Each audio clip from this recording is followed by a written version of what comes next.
সীমান্তে 21 কেজির ফেন্সিডিল ও 100 বোতল গাঁজা সহ 2 পাচারকারী গ্রেফতার। উত্তর 24 পরগনা জেলার বসিরহাট মহকুমার সরবনগর থানার হাকিমপুর বিথারি গ্রাম পঞ্চায়েতের তারালি সীমান্ত এলাকায় এক বড় সড় মাদক পাচার চক্রের পর্দা ফাঁস হয়েছে। সীমান্তরক্ষী বাহিনী শনিবার ভোররাতে 21 কেজি ফেন্সিডিল এবং 100 বোতল গাঁজা সহ 2 পাচারকারীকে হাতে নাতে গ্রেফতার করেছে।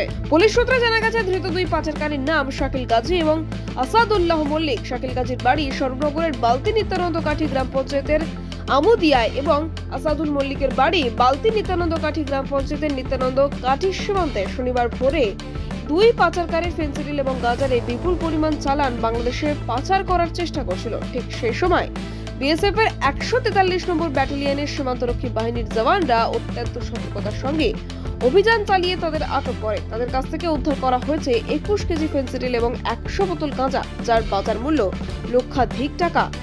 এই গ্রেফতারের পর বিএসএফ ও পুলিশ যৌথভাবে তদন্ত শুরু করেছে। তারা খতিয়ে দেখছে এই পাচারের সঙ্গে কোনো আন্তর্জাতিক পাচার চক্রের যোগসূত্র আছে কিনা। সীমান্ত এলাকায় মাদকের রমরমা কারবার দীর্ঘদিনের সমস্যা এবং এর মোকাবিলায় বিএসএফ নিয়মিত অভিযান চালাচ্ছে। এই সাম্প্রতিক গ্রেফতারি সীমান্ত সুরক্ষা এবং মাদক পাচারের দমনে বিএসএফ এর সক্রিয় ভূমিকা আরও একটি দৃষ্টান্ত স্থাপন করলো। ঘটনার বিস্তারিত তদন্ত চলছে এবং আশা করা হচ্ছে এর মাধ্যমে আরো বড় কোনো পাচার চক্রের সন্ধান মিলতে পারে।